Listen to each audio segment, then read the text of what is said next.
ఇప్పుడు నెయ్యి విషయంలో ఫస్ట్ ఫండమెంటల్గా మనము గుర్తించవలసింది ఏంటంటే, స్వామివారికి తిరుమల తిరుపతి దేవస్థానం వారికి నెయ్యి సరఫరా చేసిన వ్యక్తులు దాంట్లో కల్తీ చేయటం అంటే మొత్తం భక్తుల మనోభావాల్ని దెబ్బతీయటమే, దొంగతనంగా మోసం చేయటం.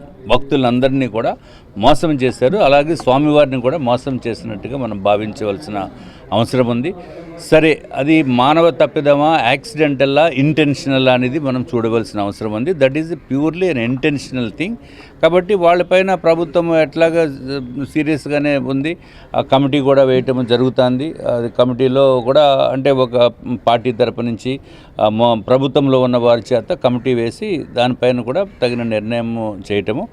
అట్లాగే గౌరవ మాజీ ముఖ్యమంత్రి వర్యులు జగన్మోహన్ రెడ్డి గారు, లేకపోతే వైఎస్ఆర్సీపీ పార్టీ నేతలు ఏదో విధంగా ఈ నెయ్యిని తప్పుదోవ పట్టించడానికి, అంటే నెయ్యిపై జరుగుతున్న యథార్థాలని తప్పుదోవ పట్టించడానికి పూర్తి ప్రయత్నము చేస్తున్నారు. అందుకే డైవర్షన్ పాలిటిక్స్ చేస్తున్నారు. ఇది కరెక్ట్ కాదు, తప్పు అయిపోయింది. దట్ ఈజ్ డెఫినెట్గా నెయ్యి కల్తీ జరిగిన మాట వాస్తవం. తర్వాత మన దగ్గర ఆధునిక సాంకేతిక పరిజ్ఞానము ల్యాబ్స్ లేనటువంటి కారణంతో ఏ ఏ ఏ జంతువుకి సంబంధించిన జరిగిందా అనేది ఆ మాట కూడా మాట్లాడటానికి నాకు ఇబ్బందికరంగా ఉంది. ఏ కొవ్వు కలిసిందా అనేది చెప్పడానికి కూడా అది తెలియనటువంటి పరిస్థితి. అట్లాగే ఎవరో మురికి మాట్లాడేటమే కాదు, ఇది భక్తుల మనోభావాలు. ఎంతోమంది కొన్ని కోట్ల లడ్డూలు తయారయ్యి ఉన్నాయి. వారంతా భక్తులందరూ కూడా దాన్ని సేవించడం జరిగింది. తీర్థ ప్రసాదాల కింద జరిగింది. ఇది ప్యూర్గా పూర్తి డీటెయిల్స్ తోటి ఎలాగ వచ్చే అసెంబ్లీ సెషన్స్లో ప్రజలందరికీ తెలిసే విధంగా ఒక ప్రత్యేకమైన ఒక రోజు కేటాయించవలసిందిగా మేము కూడా ప్రభుత్వాన్ని కోరుతాము. బీఏసీ అంటే బిజినెస్ అడ్వైజరీ కమిటీ అని ఉంటుంది. దాంట్లో ఇది సమావేశాలు ఏ విధంగా నిర్వహించాలని చెప్పి అసెంబ్లీ ముందు జరుగుతుంది.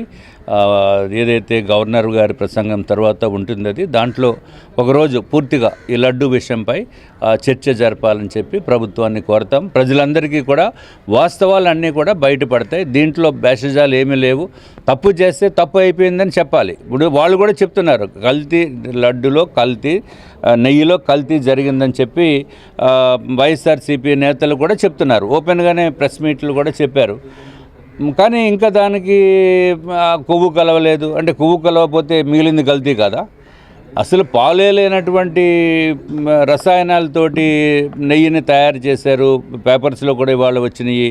ఎక్కడి నుంచో బయట నుంచి ఇతర దేశాల నుంచి కూడా ఇంపోర్ట్ చేసి చేయటం అంటే ఇంతకంటే దారుణం ఏమి ఉండదు, దుర్మార్గము. వాళ్ళని ఎటువంటి శిక్ష అయినా సరే వేయవలసిన నెసెసిటీ ఉంది.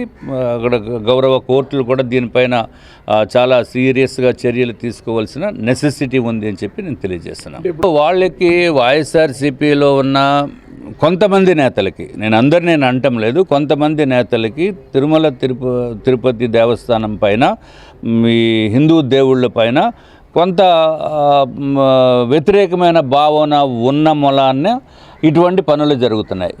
ఏది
ఈరోజు భారతీయ జనతా పార్టీ ఆఫీసులో చేపట్టిన వారధి కార్యక్రమానికి చాలామంది వినతి పత్రాలు తీసుకుని రావటం జరిగింది. దీంట్లో ముఖ్యంగా మిథిలాపురి కాలనీకి సంబంధించి, అట్లాగే మా మధురవాడకి సంబంధించిన ఏదైతే టెంపుల్ ఉందో వెంకటేశ్వర స్వామి టెంపుల్, అట్లాగే వినాయక స్వామి టెంపుల్ ఉందో ఆ కొండపైన వారు టెంపుల్ 30 సంవత్సరాల నుంచి నిర్వహిస్తున్నారు.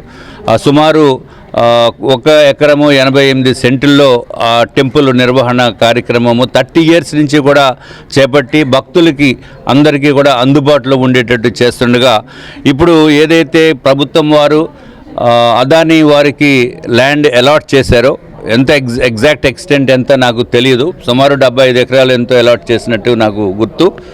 దాంట్లో వీళ్ళకి ఇచ్చిన 1 ఎకరము 88 సెంటుల్లో భాగంలో కనీసము 68 సెంట్లు పోతుంది.